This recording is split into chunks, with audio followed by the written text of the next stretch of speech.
welcome everyone to episode 12 of the Ashen Forge. I am, of course, joined by Diggs and the legendary Neurotoxin. How are you guys doing?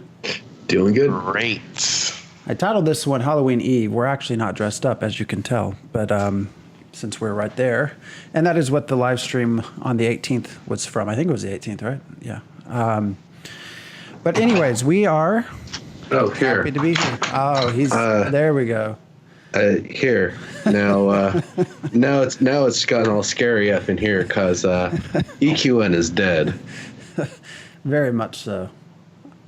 Although we could debate whether it exists currently within some of Ashes, but oh well, I mean, there are a lot of staff from that team that went over there, so you know they are keeping the dream alive to some extent. I feel like I need to go get my hat now. I think it's up in the attic there. So. Anyways, okay. Well, welcome everyone. So we're going to go over the live stream, which again, I think was on the 18th. Not a whole lot of information, but a little stuff here and there that sort of, I guess they dropped in between. The biggest thing, obviously, with Halloween, they're going to be doing a community event. And I don't remember what all they were. What, pumpkin carving? Was it costumes? Art, yeah, and I don't know what the other one was. Which of course is I guess interesting. I have my own feelings on how I guess community events so far away from actually having a game to play, but at some point you have to find ways to keep everyone together, I guess. Mm-hmm. But that I think they'll actually have another live. They go live what 30th, or actually are they going to do it actually on Halloween? I don't remember. It's coming up. They're Halloween. Halloween is the next show. So if you haven't checked that out, anyone watching, certainly see if you want to enter. I don't have any costumes, so I cannot. I thought about pumpkin carving, but the other thing they mentioned too, and just for everyone, Extra Life, of course, is tomorrow. No, the 4th. No, yes, the 4th. The 4th. That's right. So coming up, and several of them will be streaming. I think a couple are going to be 24 hours, they said. And anyone that does donate to them while they are streaming, you get entered into a Alpha Zero drawing. I don't know how many keys they're giving away. I don't think they said, but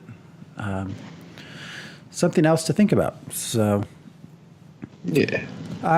So that's sort of all that. Then we get into, I guess, the meat of the show. Did you guys have anything specific you wanted to talk about that maybe they mentioned? I think a big part of it was their skill tree, right? Yeah, I mean, a lot of it was kind of covering the skill tree in just a little bit more depth and detail. And, there's a lot of stuff that we had heard a little bit about before. So, it was nice to get a little bit of extra detail, but at the same time I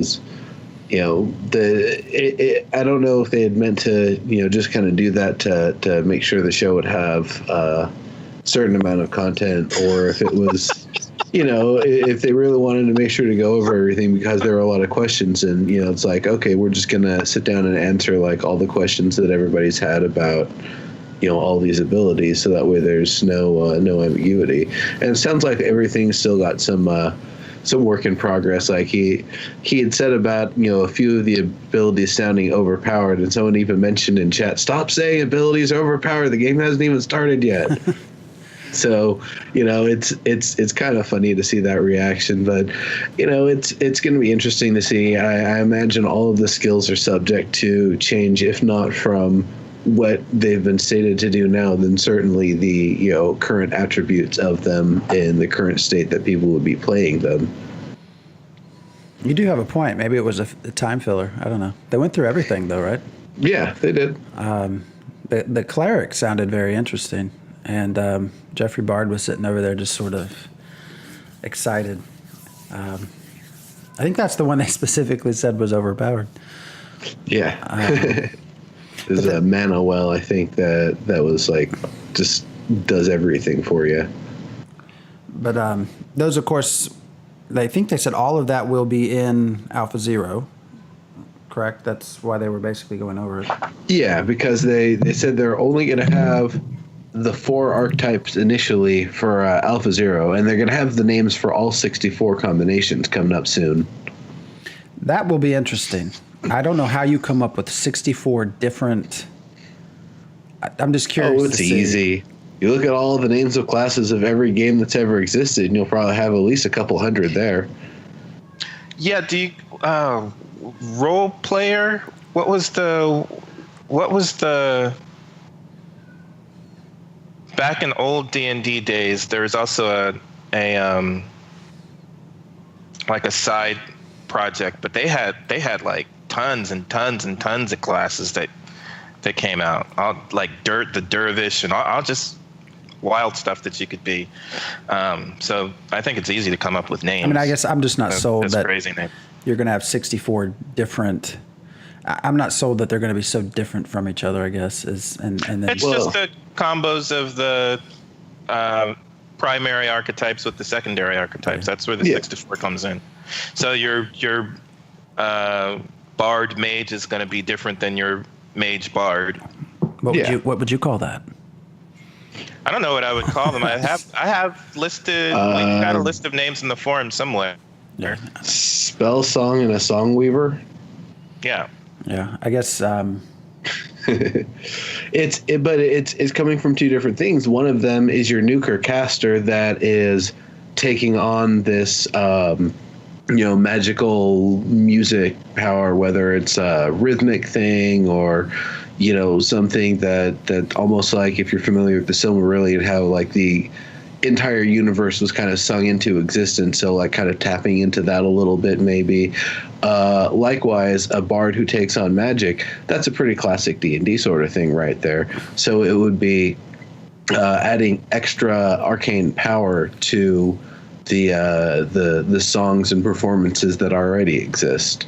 So that's kind of how they would be different. I mean, I don't know. What do you guys think about? I guess not so much that they're doing it, but what do you think about their system, the skill tree system? Is it something that could be better? Is it something you think makes sense? What aspect of the skill?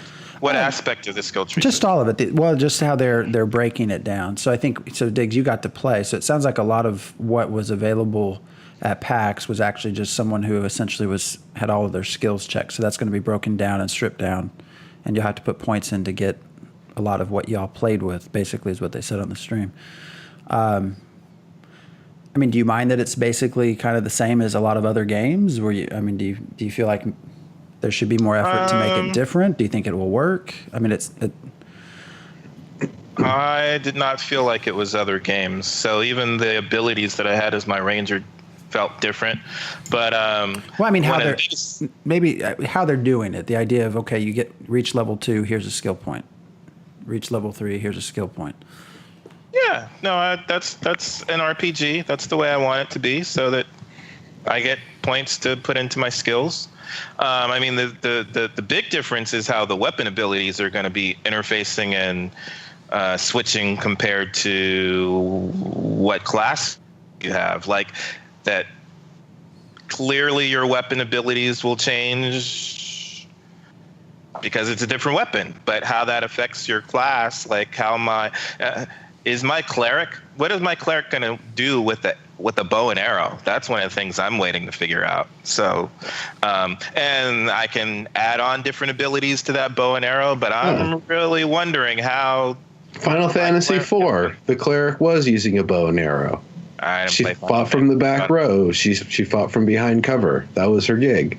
And later on, there were people that would cover her specifically. So, like. Yeah, I mean that makes sense to me. You're Yeah, but so like for the ranger's abilities that were available at PAX, there is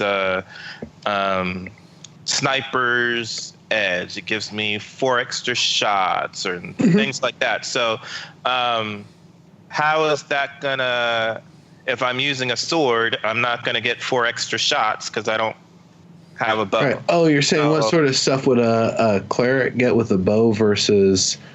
I'm saying, how is all of that going to change my I interact with my core abilities, because some of those are, a mage is you kind of expect to be dependent upon a spell book. And I think the mage one is a little different because, you've got like an ice damage one and a fire damage, and you could maybe see that would go on top of your whatever sword or staff or whatever. But again, like if my ranger abilities are arrow based, but I'm using a sword instead of a bow and arrow, how does that affect? Okay. And then the same so thing. I think if I'm healing, is that going to go on to my bow and arrow? there's two ways it could work, or three ways it could be. One is this ham-fisted thing where they say, yes, you can use every weapon with every class, and you can, but only certain abilities work with certain weapons for each class. So essentially you're restricted to those, and not using them is just limiting yourself. Number two is that, yeah, there's multiple abilities that you basically invest in at once. So your ability to, if it's a bow, it'll do this attack. If it's a melee weapon, it'll do this attack. But it's basically two versions of essentially the same attack. I could see them doing that. And then number three, and this is what I kind of thought it was actually going to be, was that, you've got either like, every character's always got both a ranged weapon and a melee weapon. So whether you have an ability that affects one or the other is irrelevant, because you'll always have one or the other. A lot of games do that, where your weapon is one slot, your melee weapon is one slot, and then your ranged weapon's another slot. I think WoW and some other games have done that for sure. I know WoW did it. Yeah, I think you could probably do that. Your weapon ability, you would just have that in a different slot. You could do that for sure. So I guess for a ranger using like a staff or a wand or something, I don't know, maybe instead of 4 arrows coming down, it's 4 like magic orby things that represent the projectiles. Yeah, but given what so part of what I'm just saying is what we were given at PAX. I don't think that's really indicative enough, because it was, the earliest of combat that was shown. So I can't really say much about the skill tree based on what I saw at PAX, because it's going to change considerably. And I don't think that my ranger is only going to be stuck with those arrow abilities. I think the way it was presented at PAX is going to be very different once we really start getting into it. So I'm curious to see. And I don't know, did they say whether or not we would be swapping weapons during Alpha Zero? I don't know if they mentioned that part. Yeah, I have no idea. I don't think they said. Yeah, so that's the curious part in terms of the skill tree to me. What I do like about the way it's presented, though, is that I like being limited to 10 slots. And even though we have 10 slots, eventually we're going to be able to augment that. So even if we only have 10 slots on the hotbar, once we augment, that's kind of like 20 abilities. So that's different from, and then we have augments from all other kinds of places, from our social progression, and from our religious progression, and our racial progression, all that stuff adding on. So that's the part that's kind of fascinating to me, that I'm wanting to learn more about, that I think is different than what I've played in other games. That gives us the broad horizontal progression that I'm hoping for. Even though, so some of the things that I don't like, I wish we had a more shallow vertical progression. I think our max character level is 50, level 50, and we don't even get to start adding our secondary archetype until level 30. So I'm not so keen about that. I'd rather that be happening earlier, but yeah, I mean, it's alpha, so I don't know yet. I guess I'm not. I wouldn't say disappointed. I wish there was a more creative way for skill points. I don't know. That's the two reasons. One being that you ultimately aren't going to be. I don't like having to choose between a certain I guess, spec or whatever you want to call it. I wish we could somehow train in everything. Maybe as you get better, it takes longer, or something to that degree where you're not locked out based off of, well, you're level 10, you only have 9 skill points. You have to choose wisely. No, I mean, again, from an RPG standpoint, I like that. I like having a role. I like saying, I'm an ice wizard. I'm not a fire wizard. No, I'm an ice wizard. I'm not a fire wizard. Don't ask me to do fire stuff. I don't have fire abilities. Right. I'm an ice specificity. wizard. But you can still do that. That's the thing that I like, is the ability to go more with specificity, that you don't have to pick up every single ability, especially if that's not the kind of character you're planning to play. If I'm planning to play 90% solo, why am I going to spend 30% of my skill points on group buffs and group heals? It's it doesn't do me any good, because most of the time I'm just trying to survive on my own. So to that extent, I do like the fact that there's going to be specificity, and I like the idea that somebody could be, just focused on 6 abilities and perhaps dump all of their skill points into just 6 abilities, those being the things that they're best at. If you have something that counters them, they're in trouble. But otherwise, they're going to be the best with those 6 abilities, and they're going to just smash faces out there. That's the sort of thing that I like. That's the sort of character someone might want to play. It's just like an uncivilized brute. It's like, I've got 6 power attacks, and I'm super tough and regenerate my energy really quickly. So that's right. Go ahead. I just still wish it was. I just don't like the idea of being locked out. I mean, because I made a choice at level 10, I either have to go respec if they allow that in this game. I have to imagine they would. But I don't even like the idea of, well, I have to go to a trainer and redo everything. I mean, I would prefer that if I wanted to change to a fire mage, that I could just start doing that. So there's a few reasons why I don't like that. One, like for instance, I want it to be for EverQuest Next, I want it to be a master unsummoner, because that's a cool ability that I have not heard of before, is the ability to unsummon stuff that people have summoned. And that's a great role to have, especially for someone who's, I don't like to kill stuff. That's my role. If you need somebody to get rid of all the stuff that these people summon, you're going to call on Diggs, because he can unsummon anything. And I want to be the best unsummoner on the server, because that's where I put all my points, and nobody else did that. But from a role-playing perspective, that's because my character trained in that. Versus if everybody can do everything, then that's again where you get people going, oh, well, you're a mage, so what we need today is a fire mage. So respec all of your unsummon stuff and put all your points back into fire, because that's what we need, and we know you have the ability to do that. I want the choices that you make to matter, and I think that's part of what both EQ Next and Ashes are moving towards, is meaningful choices, meaningful consequences for the choices that you've made. But you can still do that in a system where you're just electing to stay in one, stay in one area.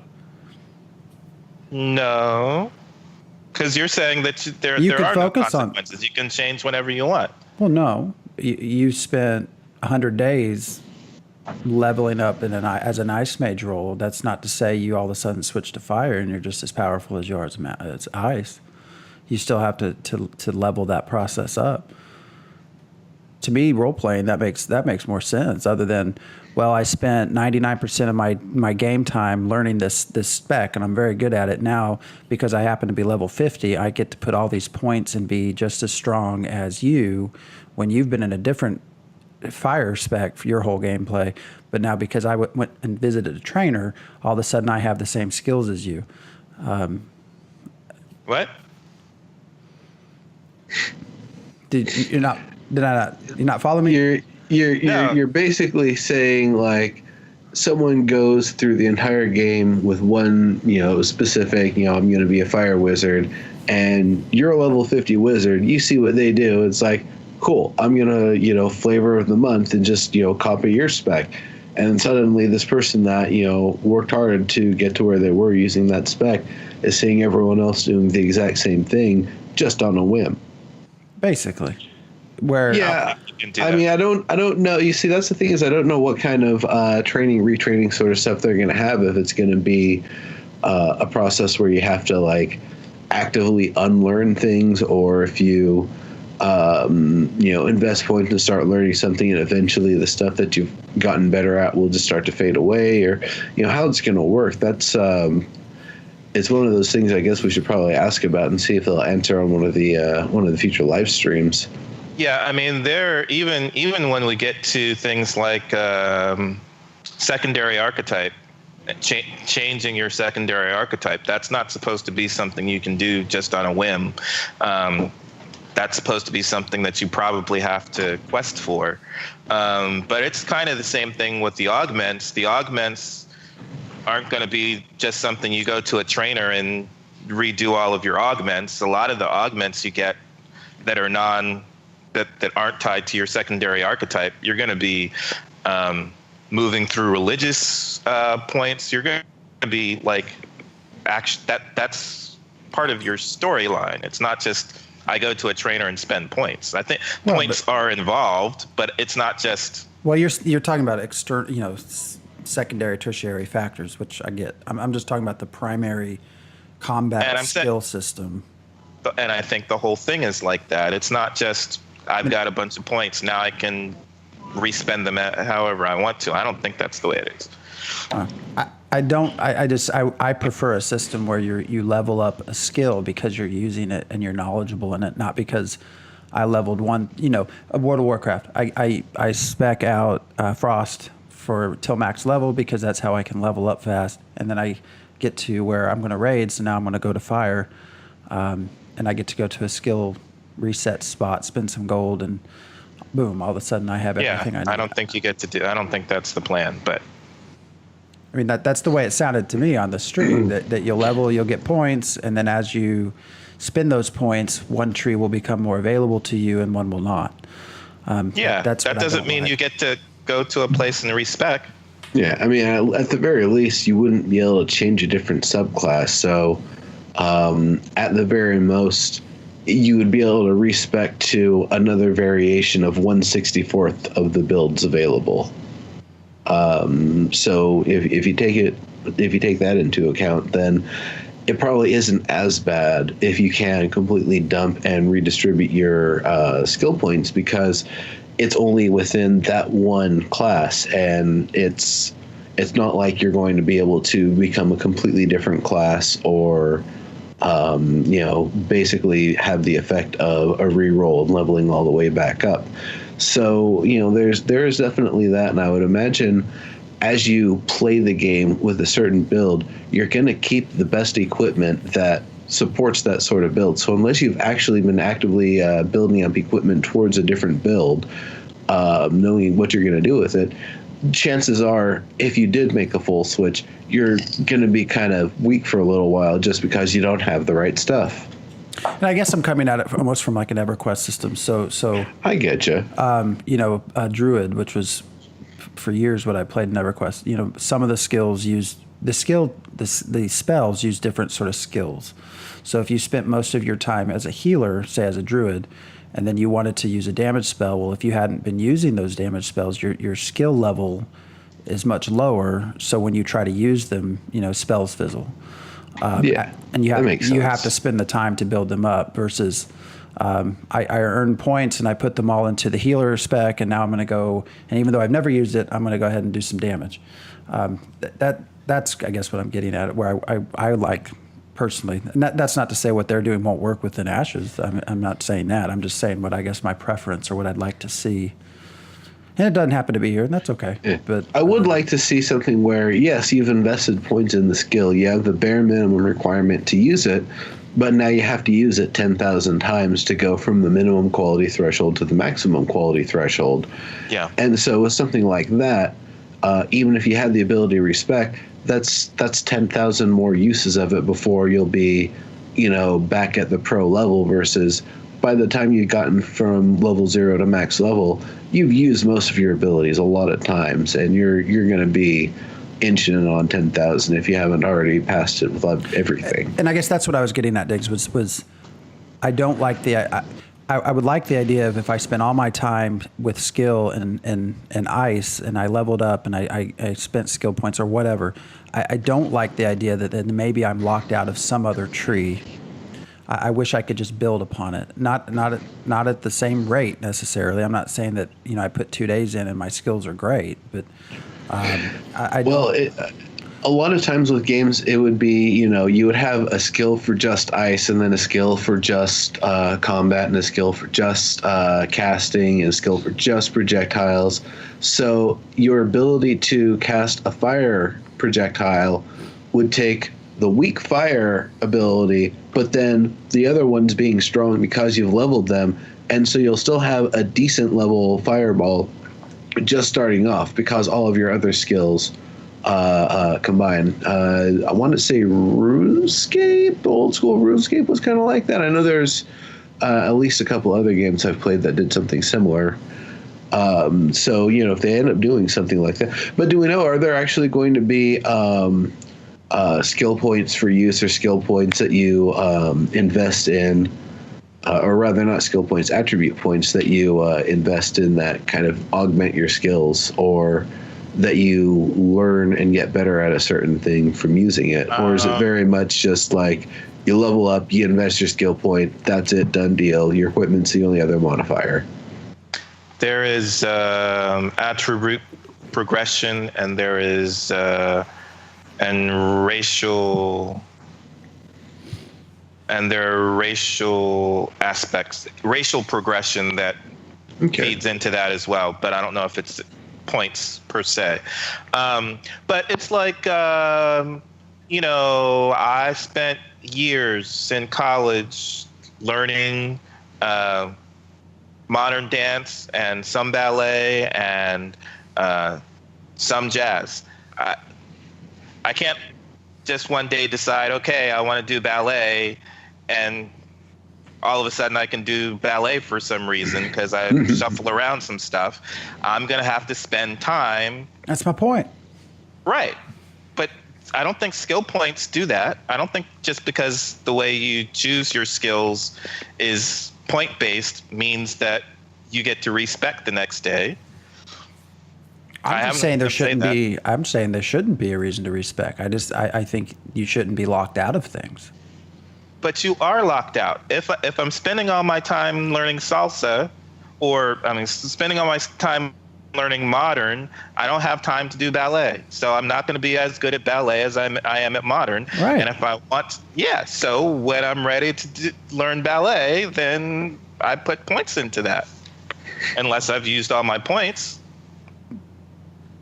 I don't like that you used all your points. Divest points from something else somehow so you can invest them into it? I'd like to earn more points. I have a real life example. There's a guy that just joined our practice who is, I'm in my, I guess, mid getting to late 30s.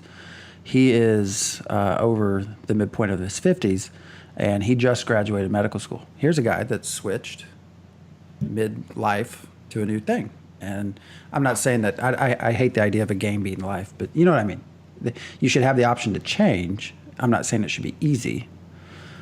But he's not really changing. He's adding something on. He just happens and that's to even have better. More points. That's an even better way to put it. You're arguing for me, because I'm not saying you should lose everything you've already done. I'm saying you should be able to add to it in a different area.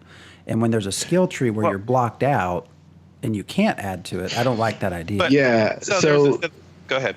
I was going to say, you almost want like max level to be able to split and do some sort of multi-classing, it sounds like.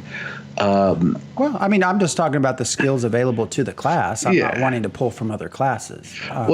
So one thing that comes to mind with that is the way that DCO actually handled their skills. It was that you would get skill points that you would invest in, and this was different from your powers. Your powers were like your regular character skill tree, and then your other stuff came from your skills. So you would learn how to use a weapon. Along the way, you would get increases to your attributes. And then once you've learned all the abilities, you can go back and fill in the rest of the attributes for that weapon and move on to another one. Doing explorations and doing all sorts of other stuff gives you skills. So you'd be able to keep accumulating skill points constantly. It would just be, I wouldn't say necessarily diminishing returns, but it means a little bit less, I think, the higher and higher you get, unless you're trying to actually reach like end game content. But you would be able to keep on like learning new weapons, doing other things, and continuing to invest your skill points after you've already gotten to level 30 and all of your powers are completely filled out. You can respec your powers at any time, but your skills are this thing that's constantly accumulating based on like all of the other interactions that you're doing in the game. Well, to me, it sounds like what you're saying is you don't want there to be a max level when it comes to points. You want to always be able to. I don't even like the idea of points, I guess. Somehow you're gonna. Well, the points is though they're. You can't get. Somehow you're gonna not be able to get all the skills. I don't like the idea of ding, you reached level 5. Here's an extra point. Well, I mean, you're not going to be able to get all the skills because your character's going to die. So, I mean, there's that. No, what does that mean? Yeah. No, you can't get all the skills because your character's going to die. I mean, there is. If I'm mistaken, isn't there some like long-term mortality? No. No, not for Ashen. Not that they've. So you're just going to keep on going. Well. COE. Yeah. I can see. Yeah, if you in other games. Yeah. So I then. don't think they're going to do that. Well, I mean, then I could see them just imposing a limit, just because, you would eventually get too powerful if you had everything filled in. But I think the way you accomplish that's where they're balancing. But I think the way you accomplish what Phantom is wanting is if you are a tank, then you get to augment some of your abilities from a different tree within the tank. You can use those as augments. And I think there's going to be a variety of ways to get augments that aren't related to you spending points, your skill points. So one of the ways that you go down abilities or skills from a different tree is also probably from adding stuff onto your weapon. So I don't think it's as simple as, I didn't put points into this particular skill, so I can't get it. I think Ashes is going to have some avenues to getting pieces of that from augments. Well, I might have heard it wrong. I just, for some reason, I feel like on the video they were just chatting to each other and. If you want, the fourth skill point in this skill, then you're going to have to do it at the expense of another skill. I don't know. That just because of the tree-based system. No, I thought what he was, and I think that was, Jeff. I think that was Jeff who was saying that with the augment system, you might be losing parts of your main ability based on, so how do the augments affect your main ability? And because you're gaining this ability on top of an ability you automatically have, your cooldown might be longer, or there's going to be some give and take based on how you're augmenting your primary ability. It's not so much about locking you out of other stuff. Just that when you augment, it's going to have an effect on your primary ability. Sometimes that's going to be good, and sometimes that might be not so good, depending on, what advantages you're getting from the augment. Right. Oh well. We'll see. Yeah, I guess it's one of those details that we're probably not even going to see the full extent of the system in Alpha Zero. I don't think they actually said they're going to do any multi-classing. It's just going to be the 4 starting archetypes. and that's going to be it. So we're really not going to be able to see the length and breadth of the progression. And I would imagine just for the scale and scope of what Alpha Zero is going to be, we're not even going to see anything beyond a flat endgame progression that everybody at max level is going to be roughly the same, plus or minus maybe spending points into different skills. Yeah, because I think we're only going to level 10 for Alpha Zero. Yeah, that's pretty shallow. So you're not even going to see a lot of builds anyways. But nope. Yeah. And I would imagine if that's the case, they might even cap how far you can get into each skill, into how many things you can augment with it. Yeah, because some of the skills that we're actually getting are going to be past, in the live game, they will be past level 10. But they're just moving stuff down so that we can get a little bit of flavor. What I thought was funny was some people's response to Cleric and going through the Cleric skill tree that's going to be available for Alpha Zero. They were saying the Cleric was already OP at PAX. It just made the Cleric even more OP. I'm okay with that. That's what I'm going to play. I'm right there with Jeffrey Bard. We'll see what happens. One thing I did like about what they talked about, I wasn't too thrilled. I mean, all they did was add more stuff to the skills that I've already seen. So, I mean, it wasn't too thrilling. But one thing that I did like was they talked several times about adding stuff to the tank to make sure that we couldn't just run away, because I was doing that a lot in the arena at PAX. Just people trying to kill me, because I heard that I was playing a ranger and I heard that rangers are squishy. So I was like, yep, I'm just gonna run away, I was able to run. away. And one thing I was able to do was like run around a pylon, and that would somehow break their tab target, it seemed like. So they would have to chase me around the pylon. So you were that guy. Yeah. I definitely hope they add some sort of awareness attribute to help deal with that, because that's one of the things I absolutely hate in games like PlanetSide 2. I've got something locked on, then they fly by the tiniest branch and it breaks my lock and I have to reestablish it. It's like, that's lame. It's really not. Obviously, though, if you've gone behind the corner and the person's not tracking you, eventually they should be able to, automatically get disengaged, so they just can't see you and they can't detect where you are. But if it's just going around a pylon like that, they have a pretty good idea of where you're at. They should be able to at least remain targeting you for a little bit. Well, I mean, it's not tab target in the sense that they could, their spells were not going around me and locking on and hitting me from the other side of the pylon, which is what I want. So, well, yeah, I mean that's good. That makes sense. That's what was it? WoW that has a problem with that, where they'll cast it, and even if you get behind something, it doesn't really matter.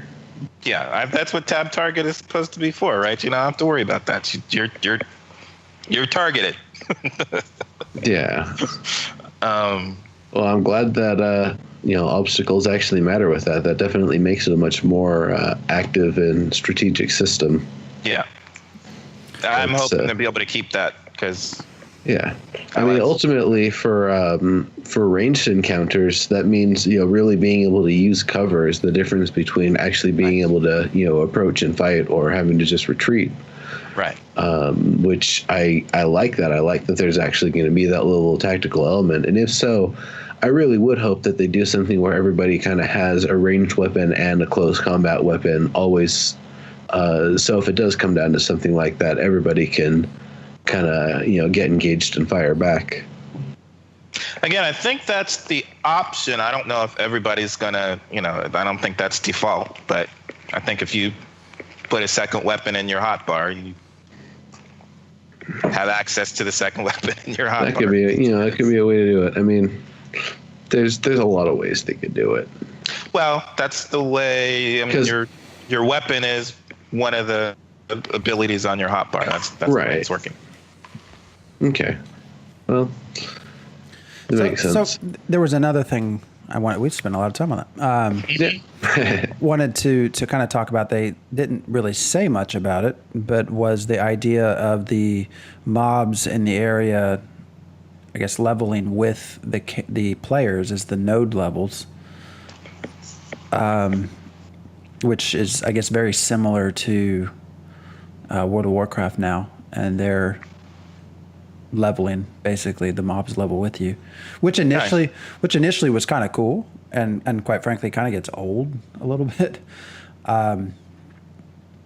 I recognize kind of similar to the skill tree. They're a small team, not as small, but still a limited budget, and they do have time frame they have to meet, so they're not looking to revolutionize everything. I mean, I guess for me, I like that idea, but I kind of wish there was more variety, and they didn't really mention that. So I guess I shouldn't say there won't be, but they sort of implied that, well, what he said, 16, I think he said 16 or two dozen different entities in the area. For that specific zone. Yeah. Hold on 1 second, guys. I'll be right back. Which, that could definitely mean other zones have their own set of, 16 to 20 or whatever. So, I mean, there's that. There might be a lot of variation zone to zone. And then of course, the ability to have them cross over zones would be either an indication that they're so tough that they're taking over their own area and moving on to the surrounding areas as enemies, or that they're really being beaten down. They're so weak and having to retreat that they're doing everything they can to try to reestablish elsewhere. That's definitely something that I think would be interesting to see, is the migration of enemies from not enemies, but just all creatures from areas where they would normally be found and normally have a good time to areas where they wouldn't normally be found due to circumstances, or even things following with weather as it goes from summer to winter. Things actually like migrating north to south to keep in the warmer areas or the colder areas respectively. I guess in my head, the way I had played it out, and again, it totally makes sense the way they mentioned it, but in my head, I guess I envisioned, as we level a area, we're supposed to see it sort of change, that you awaken new things and new challenges sort of present themselves. And the way they presented this, doesn't seem to be the case, unless, it more sounded like, young wolf becomes super wolf instead of a new variety of things trying to encroach. But again, I realize they sort of are limited probably in the amount of things they can do. Yeah, and I mean, there should be a mix though, because they talk about awakening a dragon and all of that stuff. So there should be different stuff popping up. I would say with the creatures they're going to have, there could definitely be an aspect that as they level up, it's different than when they level up in different times or in different areas. That abilities that make more sense for them based on the things that players have been using against them, or ways to increase their attributes and defenses based on the things that have been used against them, or how their fights get resolved. They might level up differently. For example, one area might have potentially a lot more solo and small players coming through, and that they end up developing to deal with smaller groups in one way or another, versus if you constantly come through there with a big mob of dudes, they have a lot more support abilities and try to group up so they'll be able to fight back against the large groups of players better. So I could see them doing that sort of thing for sure, and even having different grouping behaviors based on how they've leveled and how they've built up and specified in the area. But I want this to happen in any case, right? When I'm fighting Fippy Darkpaw, I don't want to always be fighting Fippy Darkpaw at level 5. I want to fight Fippy Darkpaw at level 15 and level 20 and eventually get a Fippy that's at level 50. Even if I've killed them before, don't come back to me at level 5. Come back to me at level 15 and let's see what you're like and what abilities you have and what you do then, and hopefully have some different dialogue as well. If I'm fighting a bunch of werewolves and I'm don't know if Ashes has werewolves, but I wouldn't mind having the werewolves evolve from level 5 to level 15 and a level 50 at some point, especially if we don't kill the alpha. Maybe they just keep growing in power until we kill them off. And I guess we don't really know much about the AI yet either, so I guess that would matter too. Certainly for me, if they became smarter, then that would be different. Yeah, I remember one my buddies was telling me about a D&D campaign where, as it went in higher difficulty, what ended up happening wasn't tougher kobolds. It was that they would send hordes of kobolds, and each one would take an attempt to steal an item. So what would happen is, just in the sheer numbers of them coming through, yeah, you'd kill some of them. Yeah, a lot of them would fail, but a lot of them would end up coming in and getting one of your items and running away.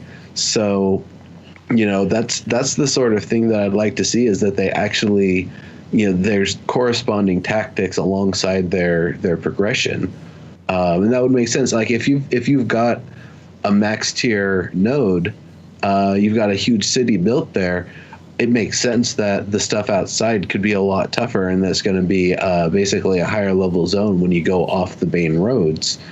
And likewise, that means you can have dungeons that are a lot more meaningful and significant in the surrounding area of places that you've built up, versus lower areas that are just being built up. I can understand wanting to have them at a lower level, so that way players have a chance to collect the resources, go out with smaller groups, and be productive towards building the area up, and not being able to rely on potentially guards and patrols from the city to help clear the riffraff out from just within eyesight of the city walls. So I could definitely see, depending on how deep they're going to go with that sort of stuff, the progression of the enemies being kind of, part of the factor of limiting the ability to level up the zone, making it easier at the lower levels, and making it so anybody can participate there. Versus when you get to the higher levels, just to go chop a tree outside of town, you better bring a posse with you, because there's some tough things waiting for you. Yeah, talking about that really sparked a lot of stuff in my mind, because that's what I liked about the concept of story bricks, was that they could each have different emotional states and each have different desires. So, one kobold might want to just kill the mage, or maybe one kobold he doesn't even want to kill you. You stole a magic wand, and they just want to get the magic wand back. So if they can get that magic wand back, you're good to go. Just don't steal my wand. Maybe they hate healers, or maybe they hate women. So they're going to attack any women, and they're going to ignore all the men. That there's these different states, which Ashes is not going to have. But if they could add some AI like Fortnite has, that would be awesome, because your initial thing was like, yeah, if these kobolds just rush in to destroy a part of the wall, and that leaves it open for some other mobs to come in and go through the wall, or you have some that just, I like the lobbers who lob stuff over the gates and stuff like that. If you have, even within one species, but it could be multiple species coming in and doing stuff. If you have stuff where it's not all of them just want to kill you, I hope they can get AI at least to that level, so that you never know going in what each one is focused on. And maybe it's a thing of numbers, because that's kind of crazy. I survived, but I got a bunch of stuff looted. That's not necessarily fun. Yeah, there's that sort of stuff. I could definitely see there being enemies that evolve in a different way, that instead of focusing on killing people outright, they have nets and stunning things and stuff like that, and they try to basically incapacitate you and drag you back to their camp. That would be a really interesting sort of thing, especially in higher level areas, that you actually set up a situation where you've got to kind of bust out of their prison or have buddies come and get you. Yeah, that was really fun. And what's the dude's name from EQ? Smedley. What was Smedley's game called? Phantom? Oh, Hero Seed? Hero Song. Yeah, that was some fun AI in there where the gnomes, I think, had nets. And so they'd come and some of them would cast nets on you so that their buddies could run up and beat on you. So we should at least see AI to that level, which is a little... And even in their very early state, you'd be able to run and you'd run into two different groups fighting each other. And of course could choose to help one or the other. I kind of wanted to talk about the freeholds. Did you listen to that part? I did. I was wanting to get to that too. A little bit more information about that was kind of interesting. Because they talked about adjacency, so and environment. Yeah. Affecting how you're building things. So you get bonuses for having certain buildings or certain places located next to each other, I guess. And then you might get some bonuses based on the environment. And then all of that kind of may feed into how the node is progressed. That kind of sounds fascinating. Like if you're trying to get a farm, that could be a lot of fun, trying to figure all that stuff out. It definitely was a lot more. It's going to be a lot more detailed than I envisioned. Because they basically, I always pictured it as sort of a, almost like housing in any other game, except you're able to grow things or craft on your property, which then enters into the economy. But they basically said it's an integral part of, the nodes, and it has a lot of influence on everything around it, which was surprising and very, for me, exciting. I mean, that's primarily what I feel like I'm probably going to do. Right. And the other cool thing that they mentioned was, I think Bellowin asked about how the nodes relate to each other.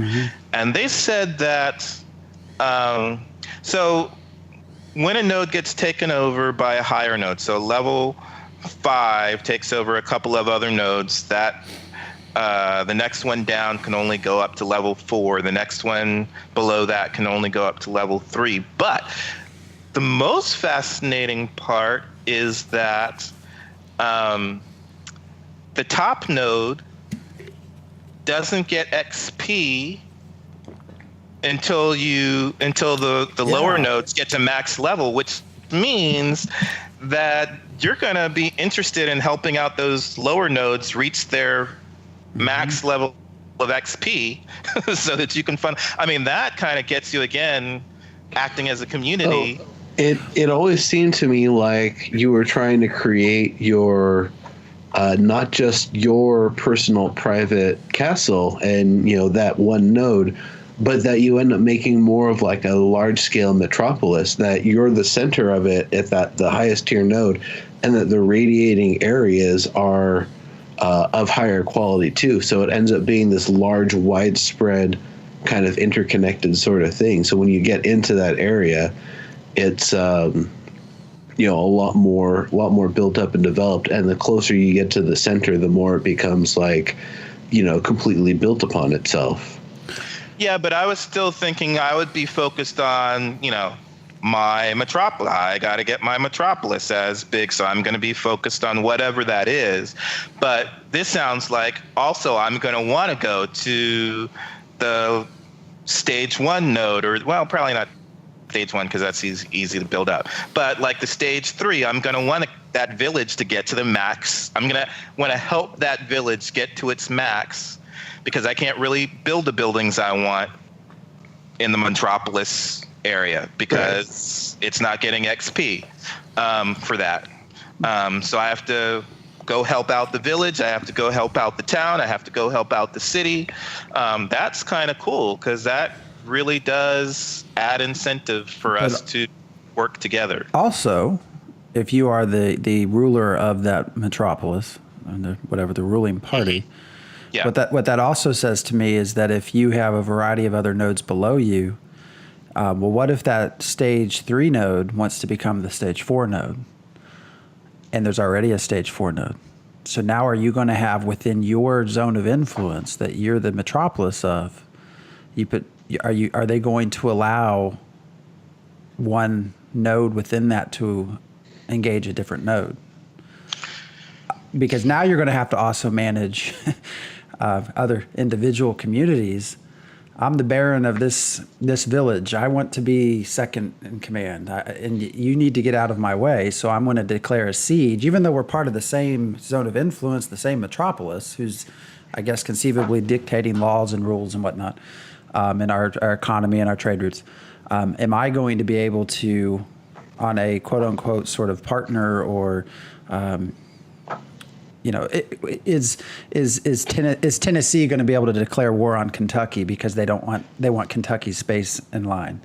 Right. Yeah. It almost seems like it might feel more like mafioso infighting rather than, one state attacking another for the right to be top dog in the area. Well, but I mean, you're going to have to de-level that node to get to your level. Well, here's the question. How far away do max tier nodes have to be? Do they have to be separated by at least the next tier below? Does it have to be 2 tiers below? Does it have to just be a certain physical distance? That's kind of a thing that I'm wondering. And then, with that, is it just as stringent for lower tiers, or is it the sort of situation where you could have 3 of the lowest tier, or not the lowest tier, 3 of the second highest tier in proximity of each other, but none of them's able to ascend, versus you've got highest level here, and then next highest here, and then the highest level here, and they just need that one in the middle to make the separation happen. That's kind of one of the things that I'm wondering. And if there's two of them at the same tier that are neck and neck getting to the highest level, could it be that they both end up getting upgraded, and then one of them has to kind of basically through attrition stay and prove themselves to be the better one? Right. So how do all of those fit together? Can you have, let's say, node A is your level, is your stage 6 node. Right next to it, can you have node B at stage 1? Or does it have to be stage 5? Yeah, that's another one I don't know. Right. Is there a combined amount of levels that all the surrounding ones have to be at? Do they all have to be a minimum of 3 or 4 or 5? Or, right. And could stage C say, hey guys, we want stage B, node B is stage 4, and we want you guys to knock it down to stage 3 for us. So we can't do a siege on it because it's within our same big zone. But you guys could siege node B for us and knock it down. Or is that attacking everybody? How does all that stuff work? Yeah, I don't know. That's going to be the fascinating. And that's the one that I wonder if it's going to come down to political warfare rather than physical warfare, and more of that sort of stuff, fighting over influence rather than just over the territory that's already been claimed. And one of the other things I wonder with that, it has to be, I feel like it's probably got to be based on the total influence of all zones in proximity, not it's because I think of if you're on the coast, for example, you've only got, if it's a flat coast, you've only got 50% of the potential coverage that something landlocked that's fully surrounded would be. So that 50% coverage is still going to count as your 100% influence, even if it's less zones making it up. So I wonder how that's all going to play out.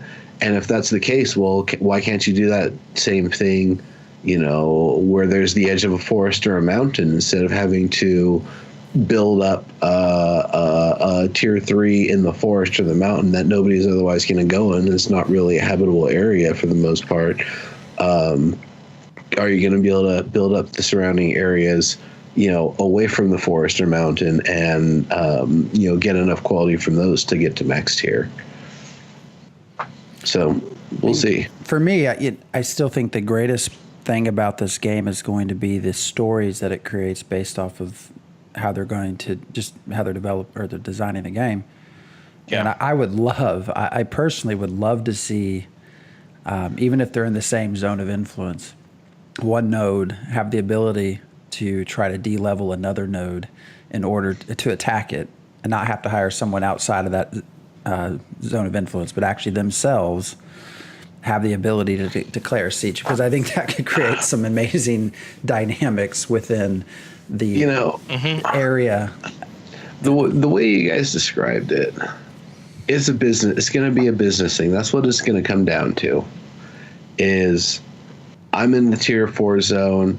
I want to have a tier 5 farm or whatever. The only way it's going to happen is if we, let the place get downgraded and then, get access to I get a farm in the tier 5 area in exchange for giving up my farm in that area or something like that.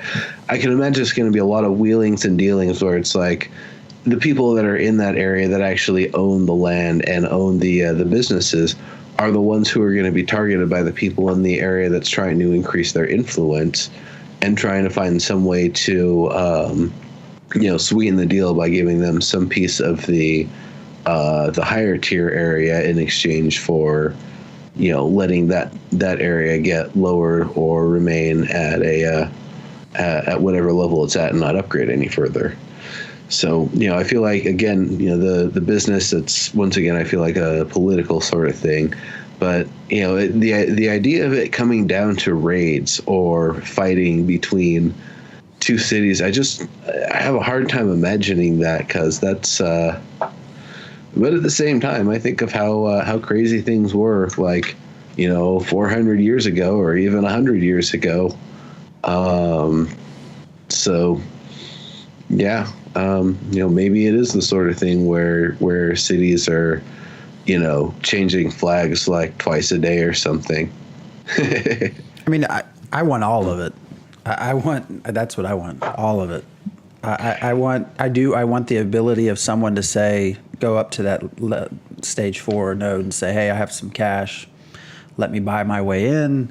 And then I also want the ability for the people who got left behind to let him buy his way in or her, and then get pissed off and go siege that node and take everything he just bought. I don't know. It just all sounds, to me, that just having all those options sounds like it could produce some amazing stories. And as y'all know, I'm fascinated by the stories that come from Eve. So I'm waiting to see something in the RPG sort of high fantasy realm that can do that too. So that's what I'm hopeful for here. Yeah, I mean, just sabotaging the roads and the in and out routes from that area and just keeping those patrolled. Hiring bandits to basically crap up the area, and then once it de-levels and you level up, you can make a whole political thing about, these bandits have taken over this area, we got to go clear them out, I know exactly where their camp is, let's go. That's the sort of any of it, or the other. So some lady decides she's going to buy in, and she works out a deal, and stage 4 node takes her money and then says, oops, sorry, we're not going to give you what you want. So the stage 3 people come in and decide to take it by force. I just think it could create some amazing stories.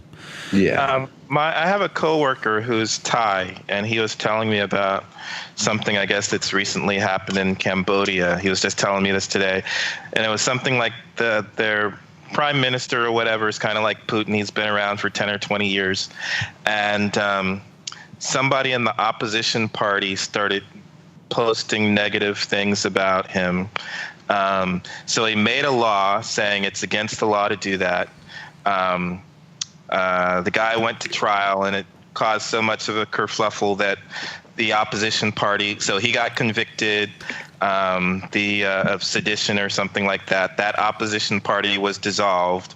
So now he pardoned the guy, so he doesn't have to go to jail, but politically there's nothing he can do because he doesn't have a party to oppose him with anymore. Yeah. I mean, And make the law and make it set up so that you don't have an opposition, but you don't have to send the person to jail or kill him. Just because I guess have they not politically said assassinate them. so I guess part of what would make that more important, have they even commented on whether, so obviously the metropolis will set rules and laws for that is it for the entire zone, their zone of influence? But so are they going to then also allow the stage 2 node, the second largest, is that node going to also be allowed to implement its own rules? Right. Or its own tax rates within the scope, obviously, of the metropolis. But all right, Right. I guess that's something I don't know that they've answered, is whether each Right. individual place will also be able to add on to the greater rule of the law or land. But Right. That's what we have to find out. I don't think anybody's been asking those questions, so we have to start trying to get those answered. all right. Well, we are out of time.